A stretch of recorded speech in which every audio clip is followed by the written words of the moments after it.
दर्शन घेणं सुरू असतं. त्याच वेळेला अर्णव आता अंजलीसोबत बोलत असतो.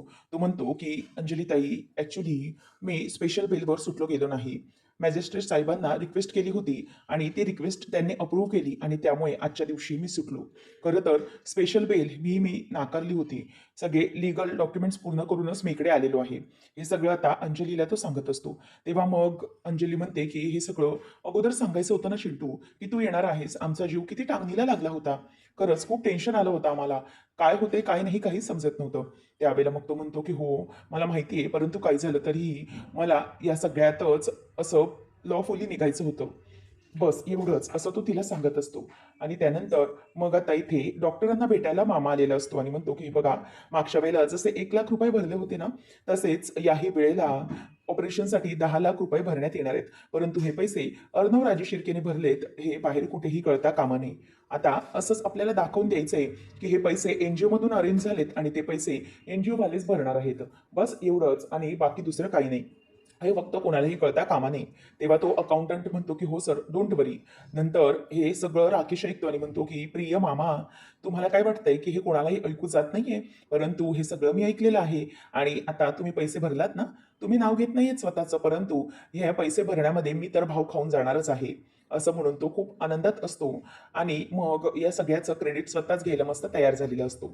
ईश्वरी इथे गणूबाप्पाची आरती करत असते आणि आरती करायला जाणार असते तेवढ्यातच ती दिवा पेटवण्यासाठी जात असते, परंतु माचीसची काडीपेटी पेटवल्यानंतर सारखा दिवा हा विझतच असतो आणि वाऱ्याने तो दिवा विझत असल्यामुळे अर्णवचं लक्ष तिथे जातं आणि अर्णव पटकन ईश्वरीकडे जातो आणि ती तेव्हा जेव्हा माचीस पेटवते त्याच वेळेला आता तिथे अर्णव पटकन हात धरतो, जेणेकरून त्या दिव्याला वारा लागणार नाही आणि तो दिवा विझणार नाही. म्हणून अर्णव आता तिथे तिच्याकडेच बघतो आणि "मिस इंदोर, काडीपेटी पेटव," असं तो तिला खुणावूनच सांगतो आणि मग ईश्वरी तो दिवा लावते. अर्णवने आजूबाजूने हात धरल्यामुळे आता तो दिवाही पेटवला जातो. ईश्वरी, अर्णव दोघंही आता एकमेकांकडे बघत असतात आणि ते दोघं एकमेकांकडे बघत असताना आकाशचं देखील लक्ष ईश्वरीकडे जातं. कारण यावेळी नेहमीसारखा तो यावेळी आनंदी नसतो, कारण ईश्वरीने जे काही केलेलं असतं त्यामुळे त्याला खूप जास्त राग आलेला असतो. आता अर्णव हा ईश्वरीकडे बघतच राहतो आणि ईश्वरी आता आरती करायला जाणार असते, म्हणूनच ती अर्णवकडे अगदी थोडीशी रागाने बघते. अर्णव थोडासा पटकन बाजूला होऊन जातो आणि मग ईश्वरी गणपती बाप्पाचं नाव घेते आणि म्हणत असते, की "गणपती बाप्पा, तुझी आरती करते मी." असं म्हणून ती आरती ओवाळते आणि वल्लरीचं लक्ष देखील रागाने तिच्याकडे असतं, परंतु सगळी मंडळी असल्या कारणाने तिला काहीही बोलता येत नसतं. ईश्वरी गणपती बाप्पाला हात जोडते आणि म्हणते, की "हे गणू बाप्पा, तुझ्या आशीर्वादाने सगळं काही व्यवस्थित सुरू होतं. परंतु अचानक बाबांच्या बाबतीत हा मोठा अनर्थ घडलाय. त्यामुळे जोपर्यंत बाबांचं ऑपरेशन हे सुखरूपपणे होत नाही आणि ते यातून बाहेर पडत नाहीत, तोपर्यंत गणूबाप्पा, मी अन्नाचा एक कण आणि पाण्याचा एक थेंब सुद्धा घेणार नाही." असं ईश्वरी बोलून दाखवते आणि काही झालं तरीही माझी आता परीक्षा आहे. त्यामुळे जोपर्यंत बाबांचं सगळं व्यवस्थित होणार नाही, तोपर्यंत मी काहीच घेणार नाही. असं ती आता गणपती बाप्पासमोरच मोठं एक आव्हान ठेवते. तेव्हा मग असं बोलल्यानंतर ईश्वरीला अर्णव म्हणतो, की "नाही, अन्न-पाणी सोडण्याची काहीच गरज नाहीये. गणूबाप्पा हा सगळ्यांचा आहे आणि तो सगळ्यांचा ऐकतो. त्यामुळे इतकी मोठी परीक्षा देण्याची काहीच गरज नाहीये." तेव्हा मग ईश्वरी बोलत असते, की "गरज आहे गणूबाप्पा. काही झालं तरीही माझे बाबा हे व्यवस्थितपणे या सगळ्यातून बाहेर आलेले मला हवे आहेत. म्हणूनच मी त्यांच्याशी सुखरूपपणे बोलून यातून म्हणजे सुखरूपपणे तुझ्याशी बोलून त्यांना यातून बाहेर काढण्याचा प्रयत्न करणार आहे. आणि जोपर्यंत त्यांचं ऑपरेशन होणार नाहीये ना, तोपर्यंत मी हे सगळं ऐकणारच नाहीये." तेव्हा मग अर्णवला खरं तर ईश्वरीच्या या स्टँडचं खूप वाईट वाटलेलं असतं. कारण ईश्वरीला या सगळ्यामुळे इतका त्रास सहन करायला लागलेला असतो, ते अर्णवला अजिबात आवडलेलं नसतं. आता ईश्वरी ही गणपती बाप्पाला म्हणत असते, की "बाबांच्या ऑपरेशनच्या पैशांची लवकरात लवकर सोय होऊ दे आणि सगळं काही व्यवस्थित होऊ दे." तेव्हा अर्णवच्या लक्षात येतं, की ईश्वरीच्या बाबांचं ऑपरेशन अजूनही म्हणजेच पैशांचं बोलणं झालंय हे तिला माहिती नाहीये. तेव्हा मग आता ईश्वरी ही अर्णवला म्हणते, की "तुम्ही मध्ये-मध्ये कशाला बोलताय? तुम्हाला कळत नाहीये का, की आम्ही दोघं जण बोलतोय म्हणजेच देवाला प्रार्थना करत असताना दुसऱ्या कोणीही मध्ये बोलू नये, तुमच्या लक्षात येत नाहीये का?" असं तो चिडूनच त्याला बोलते आणि तिथून ती निघून जाते. आणि निघून गेल्यानंतर अर्णव देखील म्हणजेच प्रसाद घेऊन त्याच्या तिच्या मागे-मागे जातो. तेव्हा मग अर्णव मागे-मागे आल्यानंतर अर्णव आवाज देतो, "मिस इंदोर, 1 मिनिट थांब." तेव्हा ईश्वरी तिथेच थांबते आणि नंतर मग ती मागे वळून बघते. तेव्हा अर्णव म्हणत असतो, की "मिस इंदोर, 1 मिनिट." आता तो तिथे येतो आणि म्हणतो, की "मिस इंदोर, तुला माझा खरं तर राग आलाय, परंतु एक गोष्ट प्लीज समजून घे. काही झालं तरीही या सगळ्यामध्ये माझा काहीही हात नाहीये. तुला असं वाटत असेल, की या सगळ्यात मी काहीतरी केलंय, परंतु नाही, मी हे काहीच केलेलं नाहीये. तेव्हा मग ईश्वरी म्हणते की एक मिनिट अर्णव सर, मला आता तुमच्याकडून काही असं ऐकून घ्यायचं नाहीये, त्यामुळे प्लीज तुम्ही जरा शांत व्हा. मला आता निघू दे, हॉस्पिटलमध्ये मला माझ्या बाबांकडे जायचंय. तेव्हा मग तो म्हणतो की हो, मला माहिती आहे, परंतु तू आपल्या निदान मैत्रीवर तरी विश्वास ठेव. आपल्या मैत्रीमध्ये तुला असं वाटतंय का की मी असं करू शकतो किंवा माझ्यावर पाडून काहीतरी असं चुकीचं घडू शकतं? तू मला ओळखतेस. तेव्हा मग ईश्वरी म्हणते की हे बघा अर्णव सर, काही झालं तरीही मला आता ही गोष्ट आणि तसा पुरावा आहे माझ्याकडे की तुम्हीच हे सगळं केले. आणि आपल्यातली ही जी मैत्री तुम्ही म्हणताय ना, जेव्हा तुम्ही माझ्या बाबांना तुमच्या गाडीच्या चाकाखाली घातलत ना, तेव्हा त्या गाडीच्या चाकाखाली देखील आपली मैत्री दबली गेली आणि मेली ती मैत्री. त्यामुळे आता आपल्यामध्ये कधीही पुन्हा मैत्री होऊ शकणारच नाही, असं ईश्वरी अर्णवला बोलून दाखवते. त्यामुळे तो गप्पच बसतो आणि म्हणतो की मिस सिंदूर, प्लीज असं चुकीचा विचार करू नकोस. हे जे काही आहे ना, त्यामुळे तुला असं वाटत असेल की हे माझ्यामुळे घडलंय, परंतु खरंच हे सगळं माझ्यामुळे घडलेलं नाहीये. प्लीज समजून घे. तेव्हा मग ईश्वरी त्याच्याकडे बघतच राहते आणि म्हणते की अर्णव सर, हे बघा, तुम्ही हे जे काही वागताय बोलताय ना, त्याच्यावरनं माझा अजिबात विश्वास बसत नाहीये. कितीही काही झालं तरीही माझे बाबा आज ज्या प्रॉब्लेममध्ये फसलेत, याला तुम्ही जिम्मेदार आहात. त्यामुळे जशी मी तुमच्याबरोबर आजपर्यंत मैत्री निभावलेली अगदी व्यवस्थितपणे, तशीच आता मी तुमच्याबरोबर जी दुश्मनी आहे ती पण निभावेन. आणि तुम्ही आज हे सिद्ध केलं की तुम्ही पैशाच्या बळावर काहीच करू शकता. तेव्हा मग ईश्वरी म्हणते, त्यावर अर्णव सांगतो की हे बघ मिस इंदोर, एक गोष्ट लक्षात घे, मी स्पेशल ट्रीटमेंट घेतलेली नाहीये किंवा कुठल्या प्रकारची स्पेशल बेल मिळवलेली नाहीये. मॅजिस्ट्रेट साहेबांशी बोलूनच या सगळ्या गोष्टींवर मी तोडगा काढणार आहे आणि त्यांनी त्यामुळे मला बेल दिली आहे. खरं तर मी त्यांना या सगळ्या गोष्टी सांगितल्या आणि त्यामुळे त्यांनी मला सोडलंय. मी कुठलीही स्पेशल ऑफर किंवा स्पेशल गोष्टीमुळे सुटलेलोच नाहीये. तेव्हा ईश्वरी म्हणते की सर, काही असू दे, परंतु तुम्ही सुटलात हे नक्की आहे ना? म्हणजे किती काही झालं तरीही तुम्ही तुमच्या पैशाच्या जोरावर स्वतःची बेल करून घेतलीत. पैशाने काही नाही करता येत, हे पुन्हा द ग्रेट ASRने सगळ्यांना दाखवून दिलंय, बरोबर ना? तेव्हा मग तो म्हणतो की हे बघ मिस इंदोर, मला तुझी मदत करायची होती. तू ज्या सिच्युएशनमध्ये फसलीस ना, त्यामुळे मी बेल घेतली आणि इथून बाहेर आलोय. मला कळतंय तू खूप मोठ्या संकटामध्ये आहेस, त्यामुळे मी बाहेर आलोय. तेव्हा मग ईश्वरी म्हणते की काहीच गरज नाहीये माझी मदत करण्यासाठी. माझा गणूबाप्पा आहे, तो नक्कीच माझी काही ना काहीतरी मदत करेल. कारण तुम्ही आता माझे दुश्मन आहात, त्यामुळे तुमच्याकडून मदत घेण्यापेक्षा मेलेलं बरं, असं परिस्थिती निर्माण झाली. तेव्हा अर्णव म्हणतो की हे बघ miss Indore, please don't say that. Please असं बोलू नकोस. ईश्वरी म्हणते का काय बोलू मग मी?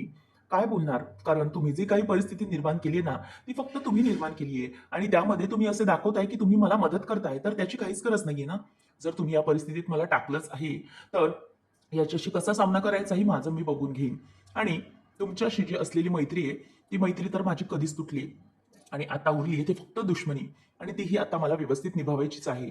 काही झालं तरीही मी तुम्हाला माफ करणारच नाहीये, असं ती आता त्याला बोलून दाखवते. आणि त्यामुळे अर्णवला खूप राग आलेला असतो. तेव्हा ईश्वरी आता फोन बघते तर आईचा फोन असतो. तो फोन आल्यावरती जरा घाबरतेच, बाजूला जाते आणि म्हणते, आई काय झालं? तेव्हा ती म्हणते की काय, बाबांची सर्जरी सुरू झाली, पण पैशांची व्यवस्था? त्यावेळेला अर्णव ऐकतो आणि गालातच हसून म्हणतो, म्हणजे मामाने सगळं काम केलेलं वेगळेवर दिसतंय. ईश्वरी म्हणते की हो आई, तू नको काळजी करूस, मी येतेच. गणूबाप्पाच्या पालखीचं माझं दर्शन झालेलं आहे, मी लवकरात लवकर येते. आणि हो, तू नको काळजी करूस, गणूबाप्पानेच आपल्याला आशीर्वाद दिला असं आपण समजूया. असं ईश्वरी आता स्वतःच बोलते, ठरवते आणि म्हणते की आई काळजी करू नकोस, सगळं काही होईल व्यवस्थित. तेव्हा मग आता आई तिथून बोलत असते की तू पैशांची व्यवस्था केलीस ना? तेव्हा मग आता ती म्हणते की आई नाही, मी सगळं तुझ्याशी येऊन बोलते, परंतु मला कळत नाहीये की पैशांची व्यवस्था कुठून झाली. तेव्हा आता सुप्रिया म्हणते की हे बघ इशू, प्लीज तू वेळ काढू नकोस, बाबांची सर्जरी सुरू झाली आहे, त्यामुळे प्लीज तू लवकरात लवकर इथे ये. ऐश्वरी खूप खुश झालेली असते की आपल्या बाबांची सर्जरी सुरू झाली. गणूबाप्पाचा आशीर्वाद घेतला आणि लगेच सर्जरी सुरू झाली. ती निघत असताना अर्णव आवाज देतो आणि म्हणतो की मिस इंदोर, एक मिनिट थांब. हा गणपती बाप्पाचा प्रसाद आहे, हा प्रसाद घे आणि तुझं सगळं व्यवस्थित होईल असा आशीर्वाद देतोच आहे ना तू, मग त्याचा प्रसाद घे तू. असं म्हणून अर्णव आता प्रसाद देत असतो आणि ईश्वरी पण आता त्याच्याकडे येते आणि तो प्रसाद घेते. आणि तो प्रसाद घेत असताना आता ईश्वरी पण त्याला नकार देत नाही. कारण तो म्हणतो की हे बघ, मी गणूबाप्पाकडे तुझ्यासाठी प्रार्थना केली, जसं तू त्याच्याशी बोलतेस ना, मीही बोलतो, परंतु तू म्हणतेस तितकं नाही, थोडं तरी मी त्याच्याशी बोलतोस. त्यामुळे घे आणि तुझे बाबा लवकरच बरे होईल असा आशीर्वाद बाप्पा नक्कीच देतील. असं म्हणून ईश्वरी तो प्रसाद घेते आणि तिथून आता प्रसाद घेऊन निघून जाते. आणि अर्णवशी ती पुढे काहीही न बोलता तिथूनच निघून गेलेली असते. त्यामुळे अर्णव हा जरा गप्पच असतो. त्याच्या लक्षात येतं की बरं झालं, मामाने त्याचं काम अगदी वेळेवर केलेलं आहे. ईश्वरी आता तो प्रसाद घेते आणि तिथून गुपचूप आता निघून जाते. त्यानंतर आपल्याला पाहायला मिळतं की इकडे ईश्वरी ही त्याच्याशी काहीही पुढे न बोलता निघते. परंतु अर्णवला माहित असतं की हे सगळं जे काही घडलंय ते मामाने केल्यामुळेच घडलेलं आहे. ईश्वरी त्याच्याकडे पुन्हा रागाने बघून तिथून प्रसाद घेऊन निघूनच जाते. आणि यानंतर आपल्याला पाहायला मिळतं की अर्णव म्हणतो की मी सिंदूर, आता मी बाहेर आलोय ना, तुझा एक एक प्रॉब्लेम मी असा सॉल्व्ह करणार आहे. काही झालं तरीही या सगळ्यामध्ये राकेश इन्व्हॉल्ड आहे हे लवकरात लवकर मी तुला दाखवून देणारच. तेव्हा सगळेजण फोन करून कळवत असतात की सगळं व्यवस्थित होणार आहे. ईश्वराही नमू फोन करत असते परंतु आलेली नसते म्हणून ती जरा काळजीत असते. तेव्हा आता आत्या येते आणि म्हणते की कोणी हे सगळं झालंय ना व्यवस्थित, दादाची सर्जरी. तेव्हा सुप्रिया सांगते की हो, सर्जरी सुरू झालेली आहे. मग पैशांची व्यवस्था केली तरी कोणी, असा विचार सगळ्यांना पडलेला असतानाच राकेश येतो आणि म्हणतो की झाली आहे ना काकू, पैशांची व्यवस्था झाली आहे ना आणि ऑपरेशन सुरू केलंय ना. तेव्हा मग सुप्रिया म्हणते की हो, सर्जरीची सुरुवात झाली आहे. तेव्हा मग तो देवाला हात जोडतो आणि म्हणतो की हे देवा, खरंच तुलाच काळजी बघ सगळ्यांची. म्हणजे इतकं किचकट ऑपरेशन आहे, पैशामुळे अडलं होतं परंतु सगळं काम मार्गी लागलं, बरं झालं, असं म्हणून तो खुश होत असतो. तेव्हा सुप्रिया म्हणते की इशू, बरं झालंस ग, तू वेळेवर केलीस सोय पैशांची, नाही तर प्रॉब्लेम झाला असता. ईश्वरी म्हणते की अगं आई, पण मी तर पैशांची व्यवस्था केलीच नाहीये. मग कोणी केली पैशांची व्यवस्था, असे सगळेजण विचार करतात. राकेशजी, तेव्हा मग आता राकेश म्हणतो की हो, अहो ईश्वरीजी, तुम्ही पैशांची सोय करत होतात परंतु मी काही शांत बसणार नव्हतो. सगळा भार मी तुमच्या खांद्यावर कसा टाकीन, म्हणूनच मी पण जरा 2-3 ठिकाणी बोललो होतो आणि तिथूनच मदत झालेली आहे. त्यांनी आपल्याशी म्हणजेच मदत केली आणि आपले पैसे एनजीओ मधून आलेले आहेत, तुम्ही नका काळजी करू, मीच अरेंज केलेत ते पैसे. हे ऐकल्यानंतर सगळ्यांना आनंद होतो आणि ते राकेशकडे बघतच बसतात. ईश्वरी म्हणते की म्हणजे राकेशजी, तुम्ही ही पैशांची व्यवस्था केली आहे. तेव्हा तो म्हणतो की हो, अहो ईश्वरीजी, मग कोण करणार आहे आपल्या माणसासाठी, आपणच धावपळ करणार आहेत ना. अहो शेवटी माझे होणारे वडील आहेत, ते म्हणजे सासरे आहेत माझे, मग काही झालं तरी त्यांच्याशी तुम्ही मदत करायला नको का, असं राकेश या सगळ्याचं क्रेडिट घेत असतो. आणि नंतर राकेश म्हणतो की नाही, आता काही झालं तरी लवकरात लवकर काकांचं ऑपरेशन सक्सेसफुल व्हायलाच हवं आणि म्हणूनच मी या सगळ्या गोष्टी शोधत होतो. आणि तुम्हाला माहितीये का ईश्वरीजी, तुम्ही गणूबाप्पाच्या पालखीचं तिकडे दर्शन घेतलं आणि ते पैशांची सोय पण झाली. तेव्हा सगळ्या बघत बसतात आणि म्हणतात की राकेशजी, परंतु तुम्हाला कसं माहिती की ईश्वरी गणूबाप्पाचं पालखीचं दर्शन घेण्यासाठी गेली होती म्हणून. तेव्हा आता तो पटकन बोलतो की अहो, म्हणजे मला माहित होतं ना की गणपती बाप्पाची पालखी इथे इंदोरची येणार होती, सगळीकडे तसं फिरलंही होतं सर्कल, त्यामुळे मग गणपती बाप्पाच्या पालखीसाठी बरेच लोक जाणार होते हे मला माहित होतं. आणि आपल्या ईश्वरीजी गणू बाप्पाच्या पालखीसाठी जाणार नाही असं कधी होणार नाही, हे मला माहिती आहे, कारण त्या खूप मोठ्या भक्त आहेत ना.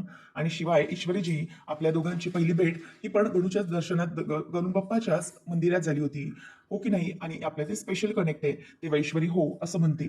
आणि नंतर ती पुढे म्हणते की जरीही गणू बाप्पाचा आशीर्वाद असला तरीही राकेशजी, तुमच्यामुळे हे सगळं शक्य झालं, तुमच्यामुळे बाबांच्या ऑपरेशनसाठी पैसे जमा होऊ शकले, खरंच त्यामुळे थँक्यू, असं म्हणून आता ईश्वरी ही गणपत त्यांच्याकडे थँक्यू असं म्हणून हात जोडते. तेव्हा मग राकेश म्हणतो की अहो ईश्वरीजी, तुम्ही असं का बोलताय, तुम्ही मला आभार मानून परक करताय बरं का. अहो, आणि मला तरी तुमच्याशिवाय, तुमच्या सगळ्यांशिवाय कोण आहे दुसरं, तुम्हीच आहात ना माझ्यासाठी सगळे, असं म्हणून तो आता अगदी इमोशनल झाल्याचे नाटक करू लागतो. आणि सगळेजण आता गप्प बसतात. आणि मग त्याचंही सांत्वन लगेच जयवत्य करते आणि म्हणते की खरंच राकेशजी, जर तुम्ही नसतात ना तर आज माझ्या दादाचं काय झालं असतं काय माहिती, त्याच्या ऑपरेशनसाठी कुठून पैसे आणले असते खरंच माहिती नाही, असं म्हणून ते आता खूपच मनातल्या मनात दोघंजणही त्याचे आभार मानत असतात. त्याचनंतर आता लगेच ईश्वरी म्हणते की आई, अगं अर्णव सर, त्यांना बेल मिळालेली आहे बरं, ते घरी होते. तेव्हा हे ऐकल्यावर लगेच तो म्हणतो की काय, त्या अर्णवला बेल मिळाली, कशी काय, म्हणजे ही बेल कशी काय शक्य झाली, आज तर कोर्ट बंद होतं ना. मग ती म्हणते की मॅजिस्ट्रेट साहेबांना स्पेशल रिक्वेस्ट केली. तेव्हा लगेच पुन्हा तो बोलायला लागतो की बघितलं, म्हणजे त्याने शेवटी हे केलंच, पैशांचा वापर करून त्याने स्वतःला सोडवून घेतलंच, असं म्हणून तो मुद्दामच आता त्यांना भडकवत असतो. त्याच वेळेला राकेश मनात म्हणतो की आता हा अर्णव बाहेर आला, आता काही ना काहीतरी करण्याचा नक्की प्रयत्न करणार, बघितलं पाहिजे, लक्ष ठेवलं पाहिजे. तर इथे मामा म्हणतो की बरं झालं अर्णव, तू सुटलास बघ या सगळ्यातून, म्हणून मी तुला रिक्वेस्ट करत होतो की आपण स्पेशल बेल घेऊया. तेव्हा मग मामाला अर्णव म्हणतो की नाही, कसं आहे ना मामा, काही झालं तरीही ईश्वरीच्या नजरेत मला पैशाने सुटलाय असं चित्र निर्माण करू द्यायचंच नव्हतं, म्हणूनच मी या सगळ्या गोष्टी लॉफुली हँडल करून बाहेर आलेलो आहे. किती काही झालं तरीही तो राकेश कसा आहे आपल्याला माहिती आहे आणि त्यामुळे आपल्याला त्याला या सगळ्या गोष्टीमध्ये अडकवायचंच आहे. तेव्हा मामा म्हणतो की काळजी करू नकोस, मी हॉस्पिटलमध्ये पैशांची सोय करून आलोय, पण हा असं सांगितलेलं नाहीये की तिथे तू म्हणजेच तुझ्या नावाने वगैरे पैसे दिलेत, एनजीओ किंवा चॅरिटी मधून पैसे आलेत असंच तिथे दाखवून दिले. आणि तू नको चिंता करू, सगळं होईल व्यवस्थित, आता त्यांचं ऑपरेशनही सुरुवात झाली पाहिजे. फक्त एवढंच करायचं आहे आपल्याला, की त्या राकेशचं लवकरात लवकर काहीतरी बघितलं पाहिजे रे बाबा. तेव्हा अर्णव म्हणतो, की मामा हे बघ तो राकेश काय वागतोय ना हे आपल्याला चांगलंच माहिती आहे. ईश्वरीलाही मला कित्येक वेळेला सांगावंसं वाटतं, परंतु तिला सांगता येत नाही कारण आपली ताईमुळे मला तिथेच अडायला होतं आणि तिला काहीच सांगता येत नाही. तेव्हा मग आता लगेच अर्णव म्हणतो, की बरं झालं मामा तू एक मोठं काम केलंस. आता इंदोरचे बाबा खुश होतील आणि त्याचबरोबर तिच्या चेहऱ्यावर एक स्माईल येईल. मामा म्हणतो, की हो तिच्या चेहऱ्यावर स्माईल आलं म्हणजे तुझ्याही चेहऱ्यावर स्माईल येईल, हो की नाही? असं म्हटल्यावर अर्णव आता अलगदच गालातल्या गालात हसतो. परंतु तो म्हणतो, की हे बघ मामा, या सगळ्यात ना आता मी तर बाहेर आलोय, पण त्या राकेशला, राजेश भोसलेला मला अजिबात सोडायचं नाहीये. ही सगळी सिच्युएशन ना त्याने निर्माण केली आहे आणि ही सिच्युएशन त्याने निर्माण केल्यामुळे काही झाल्यामुळे तो आता या सगळ्यामध्ये अडकलाच पाहिजे. त्याला या सगळ्यात अडकवायचं आहे मला. त्याचा खरा चेहरा जगासमोर आणायचाच आहे मला. मामा म्हणतो, की "हो, हे बघ अर्णव मला पण आता खरंच खूप राग आलाय. कारण तो ज्या प्रकारे सगळ्या गोष्टी करतोय, ज्या वेगाने आपल्याला तो मागे टाकतोय, त्याने त्याचे सगळे प्लॅन रेडी असतात. म्हणूनच आता आपल्याला त्याच्या 2 पावलं पुढे राहायला लागणार आहे. काही झालं तरीही त्याची ही जी काही सिच्युएशन आहे, ही त्यालाच ओव्हरलॅप झाली पाहिजे. असं काहीतरी आपल्याला करायला हवं. कारण काही झालं तरी ईश्वरीचे बाबा हे बरे होतील आणि त्यानंतर तू स्वतःला सिद्ध करू शकशीलच. परंतु हा जो तुझ्यावर गुन्हा लागलाय, तो गुन्हा त्या राकेशनेच केलाय, हे सगळ्यांना आपल्याला सिद्ध करायला हवं आणि त्याचा खरा चेहरा ईश्वरी समोर आणायलाच हवा. नंतर मग तो म्हणतो, की "बघ अर्णव, पण हे सगळ्यात लक्षात ठेवायला हवं, की इथे तिकडे ईश्वरीचा विश्वास आहे आणि इकडे आपल्या अंजलीचं प्रेम, हे दोन्हीही तुटणार आहे, हे सगळ्यांना सांगितल्यामुळे. म्हणून आपण कोणालाही सांगत नाही आहोत. पण अर्णव, आज मात्र तू हे सिद्ध केलेस बरं. खरंच तू एक उत्तम बिझनेसमॅन आहेतच. तुला बिझनेसची परिस्थिती ही अगदी उत्तम हाताळता येते. परंतु तुझ्या पर्सनल आयुष्य त्याच्यातही इतकं मोठं वादळ येतंय, तरीही त्या परिस्थितीतही तू अगदी पाय रोवून घट्ट उभा आहेस. काही झालं तरीही तू या परिस्थितीशी अगदी लढतोयस, सामना करतोयस. त्यामध्ये कोणालाही तुला त्रास होऊ देत नाहीयेस. ईश्वरीलाही मदत करतोयस, सगळीकडे व्यवस्थित बघतोयस. तेव्हा मग अर्णव म्हणतो, की "हो, ते तर मला बघितलंच पाहिजे. सगळ्या गोष्टींकडे लक्ष दिलं पाहिजे. आणि तो राजेश हे काय बोलतोय त्याचा पर्दाफाश मला करायचाच आहे." त्यावेळेला आता राकेश हा इथून तिथे फेऱ्या मारत असतो. सुप्रिया ही रडत असल्यामुळे ईश्वरी तिला शांत करत असते. आता त्यावर राकेश विचार करतो, की नाही काहीतरी केलं पाहिजे आणि ती ईश्वरी आहे तिच्या बाबांबद्दल हा खपलाच पाहिजे, नाहीतर अर्णव हा कायमचा बाहेरच येईल. त्याला पुन्हा अटक झालीच पाहिजे. आणि म्हातारा खपला पाहिजे ऑपरेशनच्या दरम्यान, तो जिवंत होता कामा नये. तेव्हा तिथे सिस्टर आणि डॉक्टर बाहेर येतात. ईश्वरी धावत जाते आणि म्हणते, की काय झालं आहे? आणि अर्णव पण आता हॉस्पिटलमध्ये आलेलाच असतो. खरं तर त्याला तिच्या बाबांना भेटायचं असतं आणि तेवढ्यातच समोर सगळे पाहून अर्णव मागे पटकन लपतो. सिस्टर आणि डॉक्टर म्हणतात, की "हे बघा, ब्लड लॉस खूप झालेला आहे. त्यामुळे आपल्याला एक काम करावं लागेल. त्यांना रक्त देण्याची खरं तर खूप गरज आहे आणि ऑपरेशनच्या दरम्यान भरपूर जास्त रक्तस्राव देखील होऊ शकतो. त्यामुळे त्यांचं ब्लड ग्रुप असणं अरेंज करणं गरजेचं आहे." आणि मग त्यांचं ओ निगेटिव्ह आहे. हे ऐकल्यावर सगळ्यांना टेन्शन येतं, की काय ओ निगेटिव्ह ब्लड ग्रुप, आता कोण देणार ओ निगेटिव्ह? असं म्हटल्यावर राकेशजी असं ईश्वरी म्हणते. तेव्हा तो म्हणतो, की "अहो ईश्वरीजी, माझा ब्लड ग्रुप तर बी पॉझिटिव्ह आहे." तेव्हा ईश्वरी म्हणते, की "नाही, मी ते बोलत नाहीये. परंतु आपल्याला कुठून तरी रक्ताची व्यवस्था करायला हवी. जर अर्जंट बाबांना रक्त लागलं तर काय करणार आहोत?" असं सांगितल्याबरोबर सगळेजण टेन्शनमध्ये येतात आणि मग जयवत्या म्हणायला लागते, की "नाही, काहीतरी करायला हवं. आता माझ्या दादाला रक्ताची गरज भासली तर कुठून देणार आहोत आपण रक्त?" असं म्हणून ती खूप रडत असते. तर ईश्वरी आणि आई रडत असताना ते म्हणतात, की "हे बघा, नका काळजी करू. आपण नक्कीच कुठेतरी बघूया." ईश्वरी म्हणते, की "हे बघा, आपण ब्लड बँकमध्ये चेक करूया का? म्हणजे दुसरीकडे कुठेतरी जाऊन, जेणेकरून तिथून आपल्याला हे ब्लड मिळू शकतं." तेव्हा मग तो "ओके, ठीक आहे." डॉक्टर असं म्हणतो, "परंतु वेळ करा, घाई करा." असं म्हणतो. नंतर मग आता अर्णव तिथून मागून बोलत असतो, की "बी पॉझिटिव्ह हे रक्तगट तर माझा आहे. म्हणजे मी त्यांना रक्त देऊच शकतो." असं तो मनातच बोलत असतो. नंतर मग राकेश मुद्दामच पुढे-पुढे करून म्हणतो, की "नाही, आता काही झालं तरी काकांसाठी मी रक्तगट शोधणारच." असं म्हणून तो तिथून तावातावाने बाहेर पडतो आणि सुप्रिया म्हणते, की "बापरे! आता सर्जरी व्हायला झाली, पण मध्येच हा प्रॉब्लेम, काय करायचं?" आता अर्णव हा ब्लड बँकमध्ये ब्लड देण्यासाठी म्हणून धावत चाललेला असतो आणि ईश्वरीला तो काही न सांगता पुढे निघालेला असतो आणि तेव्हा सुप्रिया म्हणते, की "इशू, कुठून होणार आहे गं रक्ताची व्यवस्था?" तेव्हा ईश्वरी आता घाबरलेली असते आणि राकेश मुद्दाम निघून गेलेला असतो. तेव्हा आता वॉर्ड बॉयला अर्णव येऊन विचारतो, की "मला सांगा इथे हॉस्पिटलची ब्लड बँक कुठे आहे? मला ब्लड डोनेट करायचंय." मग तो ब्लड डोनेट करण्यासाठी म्हणून बाहेर वेटिंग एरियामध्ये जात असतो. तेवढ्यात ईश्वरी आता रडत-रडत तिथून बाहेर वेटिंग एरियामध्येच आलेली असते. अर्णव ईश्वरीला मागे बघतो आणि पटकन तिथेच वेटिंग एरियामध्ये तो खाली बसतो. कारण काही झालं तरी ईश्वरीने त्याला बघू नये हे त्याला वाटत असतं. म्हणूनच तो तिथूनच आता बसून हात लपवून चेहऱ्याकडे बसलेला असतो. तेवढ्यातच ईश्वरी आता चालत-चालत पुढे येते आणि पुढे आल्यानंतर ती तिथेच रडत उभी राहते, की "हे गणू बाप्पा, ऑपरेशनची व्यवस्था झाली, परंतु नेमकं काय करायचं हा प्रश्न आता तिला पडलेला असतो, कारण अजूनही रक्ताची व्यवस्था नसते. पुढच्या भागात आपण पाहणार आहोत, ईश्वरी गणपती बाप्पाकडे हात जोडत असते आणि म्हणते की हे गणू बाप्पा, बाबांचं ऑपरेशनसाठी पैसे तर जमा झाले, परंतु त्यांना रक्ताची गरज आहे आणि जर ते झालं नाही तर काही होऊ शकेल मला काहीच माहित नाही. गणू बाप्पा, ही परिस्थिती माझ्या बाबांवर निर्माण झाली आहे, प्लीज काहीतरी कर, या सगळ्यातून माझ्या बाबांना बाहेर काढ, असं म्हणून ती हात जोडत असते. तेव्हा अर्णव म्हणतो की हे बघ मामा, ही त्याची सगळी सिच्युएशन फावली गेली आहे, कारण त्याला माहितीये तिथे ईश्वरीला काही सांगितलं तर इथे अंजली ताईला त्रास होऊ शकतो आणि म्हणूनच तो ही सगळी सिच्युएशन आपल्याकडे करून बसलाय. पण आता आपल्याला असं काहीतरी केलं पाहिजे की तो सिच्युएशन मध्ये ट्रॅप झाला पाहिजे. तेव्हा मग मामा म्हणतो की याचा अर्थ आपण त्याला ट्रॅप करायचं आहे दोन्ही बाजूने. तेव्हा अर्णव म्हणतो की हो, जोपर्यंत आपण त्याला ट्रॅप करणार नाही तोपर्यंत त्याचं सत्य कोणासमोर येणार नाही, म्हणून आता आपल्याला तसा अकॉर्डिंगली प्लॅन बनवायला हवा, असं मामाला तो सांगत असतो. त्यानंतर मग इथे अर्णव आणि मामाचं ठरतं की आता याला सगळ्यांसमोर ट्रॅप करायचं आणि त्याचा चेहरा सगळ्यांसमोर आणायचा. तर इथे अंजली ही राकेशला फोन करते की अहो कुठे आहात तुम्ही. तेव्हा तो म्हणतो की हो हो, येतोय मी, काय झालंय, तू इतका का घाबरलीस. तेव्हा ती म्हणते की अहो तुम्ही प्लीज लवकर पटकन घरी या, काय ना घरावर छापा टाकलाय आणि बँकवाले घरावर आलेत, म्हणजेच घरात आलेत. हे ऐकल्यावर तो म्हणतो की काय बँकवाले. हे ऐकून आता त्याला जबरदस्त धक्का बसतो. तुम्हाला हा व्हिडिओ आवडला असेल तर लाईक करा, शेअर करा आणि चॅनलला सबस्क्राईब करा. बेल नोटिफिकेशन ऑलवर सेट करा, जेणेकरून सगळ्या नव्या व्हिडिओंच्या अपडेट्स तुम्हाला मिळतील. तुमच्या प्रतिक्रिया आणि कमेंट्स नक्की कळवा.